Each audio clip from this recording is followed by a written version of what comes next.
बेआईन जबरदखल उच्छेद घरगुड़िक भांगी जाउथिबा देखि छल छल आखिरे महिला कहिले मो घर को जदि भांगीदेव तेबे मते भी मारी दियो। केन्दुझर बजार मध्यरे बहु सरकारी जागा को साधारण लोक माने माड़ी बसिथिले ओ से सबु जागा मानंकरे दैनंदिनर गुजुराण मेंटाइबा पई विभिन्न दोकान सबु खोलिथिले।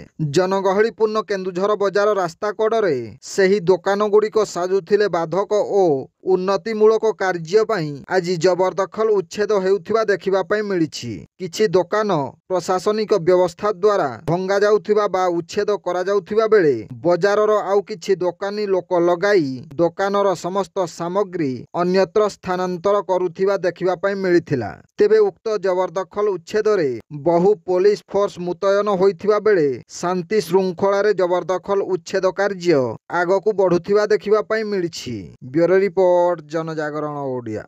भिडियो गुड़िक आपण मानकु भल लागुथिला हम चैनल को सब्सक्राइब करिवा सह लाइक शेयर करिवा को भूलंतु नाही।